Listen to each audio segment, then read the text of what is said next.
I wonder what you would do if you had the power to dream at night any dream you wanted to dream. And you would, of course, be able to alter your time sense and slip, say, 75 years of subjective time into 8 hours of sleep. You would, I suppose, start out by fulfilling all your wishes. You could design for yourself what would be the most ecstatic life. Love affairs, banquets, dancing girls, wonderful journeys, gardens, music beyond belief. And then after a couple of months of this sort of thing at 75 years a night, you would be getting a little taste for something different. And you would move over to an adventurous dimension where there were sudden dangers involved and the thrill of dealing with dangers.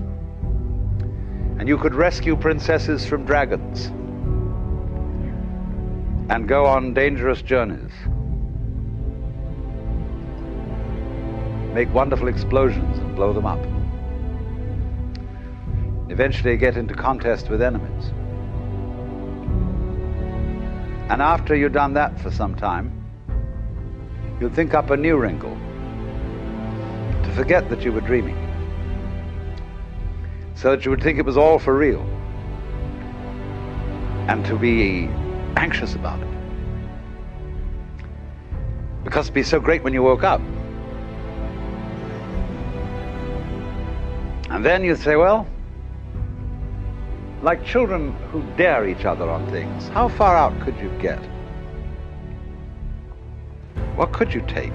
What dimension of being lost, of abandonment of your power, what dimension of that could you stand? You could ask yourself this because you know you'd eventually wake up.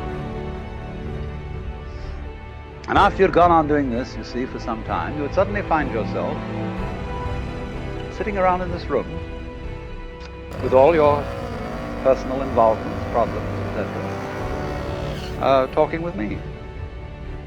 How do you know that that's not what you're doing? Could be.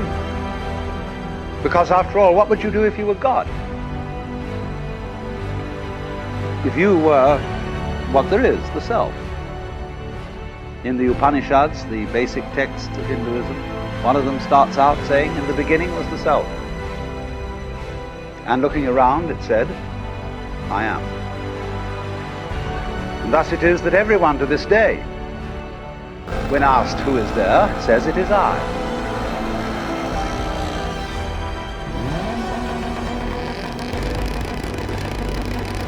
If you were God, and in this sense that you knew everything,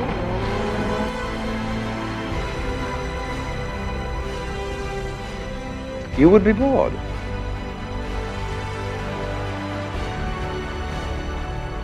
Because if, looking at it from another way, we push technology to its furthest possible development, and we had, instead of a dial telephone on one's desk, a more complex system of buttons,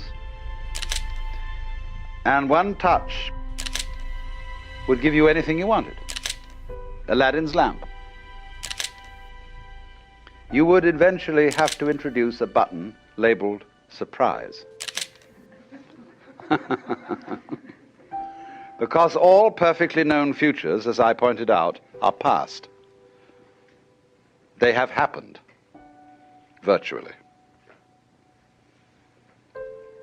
It is only the true future is a surprise. So if you were God, you would say to yourself,